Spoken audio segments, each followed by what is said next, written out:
ओ वतना वे मेरे वतना वे तेरा मेरा प्यार निराला था। कुर्बान हुआ तेरी असमत पे मैं कितना नसीबों वाला था। तेरी मिट्टी में मिल जावा गुल बन के मैं खिल जावा, इतनी सी है दिल की आरज़ू। तेरी नदियों में बह जावा तेरे खेतों में लहरावा, इतनी ನಾವು ಬರ್ತಿರಲಿಲ್ಲ.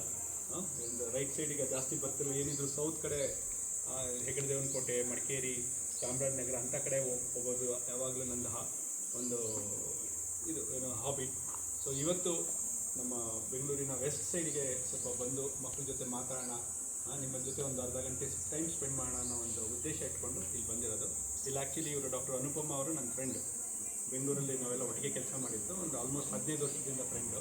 ಸೊ ನಂದೇನು ಅಂತಂದರೆ ಮೊದಲಿಂದ ಒಂದು ಕಾರ್ಯಕ್ರಮ, ಸಾಮೂಹಿಕ ಸೀಮಂತ ಕಾರ್ಯಕ್ರಮ ಮಾಡೋದು. ಅಂದರೆ ಅದ್ರ ಮೂಲಕ ಹೇಗೆ ಅಂತಂದರೆ ಗುಡ್ಗಾಡಲ್ಲಿರೋದು ಮತ್ತು ಹಳ್ಳಿ ಮಹಿಳೆಯರಿಗೆ ಒಳ್ಳೆ ಆ್ಯಂಟಿನೇಟಲ್ ಚೆಕಪ್ ಸಿಗಬೇಕು, ಮತ್ತು ಅವರು ಪ್ರೆಗ್ನೆನ್ಸಿ ಸುಸೂತ್ರವಾಗಿ ನಡಿಬೇಕು, ತಾಯಿ ಮಗು ಕ್ಷೇಮವಾಗಿ ಹೆರಿಗೆಯನ್ನು ದಾಟಬೇಕು ಅನ್ನೋದು ಒಂದು ಉದ್ದೇಶ ಇಟ್ಕೊಂಡು ನಾವು ಎಲ್ಲ ಕಡೆ ಓಡಾಡ್ತಿದ್ದು. ಈ ಓಡಾಡಬೇಕಾದ್ರೆ ಒಂದು ಕಡೆ ನಮ್ಮ ಚಾಮರಾಜನಗರದಲ್ಲಿ ಒಂದು ತೀರಾ ಬುಡಗಟ್ಟು ಒಂದು ಕಾಡಲ್ಲಿ ಮಕ್ಕಳ ಜೊತೆ ಯಾವಾಗಲೂ ಹೋದ ಕಡೆ ಎಲ್ಲ ಮಾತಾಡ್ತೀನಿ ನಾನು. ಸೊ ಅದೇ ಒಂದು ಹುಡುಗ ಯಾರೋ ಒಬ್ಬ ಒಂದು ಪುಸ್ತಕ ಇಟ್ಕೊಂಡು ಹೋಗ್ತಿದ್ದ.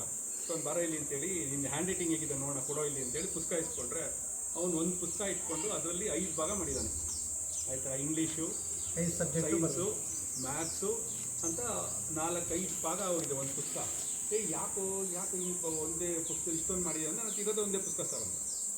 ಸೊ ಆವಾಗ ನನಗೆ ಒಂದು ಚೂರು ಏಟು ಬಿದ್ದಂಗೆ ಆಯಿತು ಮನಸ್ಸಿಗೆ. ಅಯ್ಯೋ ಏನಿದು ಅಂತೇಳಿ ಅವತ್ತಿಂದ ಕಾರ್ ತುಂಬ ಪುಸ್ತಕಗಳು ತುಂಬಿಕೊಂಡು ನಾನು ಎಲ್ಲಿ ಹೋಗ್ತೀನಿ ಅಲ್ಲಿ ಒಂದು ಗೌರ್ಮೆಂಟ್ ಸ್ಕೂಲ್ ಸಿಗುತ್ತೆ, ಎಲ್ಲೋದ್ರೂ ಗೌರ್ಮೆಂಟ್ ಸ್ಕೂಲ್ ಇರುತ್ತೆ. ಸೊ ಅಲ್ಲಿ ಹೋಗೋದು, ಮಕ್ಕಳಿಗೆಲ್ಲ ಹೆಚ್ಚು ಪುಸ್ತಕ ಕೊಡೋದು, ಒಂದಷ್ಟು ಚಾಕ್ಲೇಟ್ಸ್ ಕೊಡೋದು, ಸೀರೀಸ್ ಕೊಡೋದು. ಇಲ್ಲಿ ಬಂದು ನಿಮ್ಮ ಮುಂದೆ ನಿಂತಿದ್ದೆ. ಆಯಿತಾ, ನೀವೆಲ್ಲ ನೋಡಿದ್ರೆ ಯಾವ್ದಾದ್ರು ಡಾಕ್ಟ್ರಿಗೆ ಪುಸ್ತಕಗಳು ಇಟ್ಕೊಂಡು ಬ್ಯಾಗಲ್ಲಿ ಹಾಕ್ಕೊಂಡು ಕಾರಲ್ಲಿ ಹಾಕ್ಕೊಂಡು ಆ ಬಿಸಿಲಲ್ಲಿ ಎಲ್ಲ ಓಡಾಡ್ಕೊಂಡು ಮಕ್ಕಳು ಪುಸ್ತಕ ಕೊಡೋಣ ಅಂತ ಓಡಾಡ್ತಾರಾ? ಇಲ್ಲ. ಯಾಕೆ ಅಂದರೆ main reason is my best friend. ಆ ಬೆಸ್ಟ್ ಫ್ರೆಂಡ್ ಹೇಗೆ ನಾನು ಮಲಗಕ್ಕೆ ಬಿಡಲ್ಲ. ಆಯಿತಾ, ರೆಸ್ಪೆಕ್ಟ್ ಮಾಡಾಕ್ತದೆ ನಾನು. ನೋಡಿ ಎಷ್ಟೊಂದು ಕೆಲಸ ಇದೆ, ಮಾಡು, ಅಲ್ಲೋಗು ಇಲ್ಲೋಗು ಅನ್ನೋ ಪ್ರತಿದಿನ ತಿಂಗಳು ಕೊಟ್ಟು ಪ್ಲಾನ್. ಇವಾಗ ರಜಾ ಸಿಗ್ತಾ ಬೆಸ್ಟ್ ಫ್ರೆಂಡ್ ಜೊತೆ ಯಾರು ಇಂಥ ಒಳ್ಳೆಯ ಜಾಗ ಇದೆ. ನಾನು ಇಷ್ಟು ಚೆನ್ನಾಗಿ ನಾನು ಬರಬೇಕಾದ್ರೆ ಬಹಳ ಖುಷಿ ಆಯಿತು.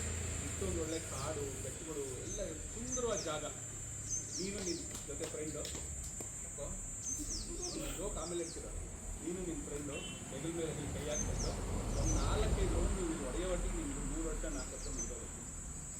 ಅಷ್ಟು ಬೇಗ ಕೈ ಮುಗಿದೋಗುತ್ತೆ. ಸೊ ನೀವು ಇಲ್ಲಿದ್ದೀರಾ, ಮೈನು ನೀವು ಏನಕ್ಕೆ ಬಂದಿದ್ದೀರೋ ಓದೋದಕ್ಕೆ. ಚೆನ್ನಾಗಿ ಓದಾಗ್ತದೆ.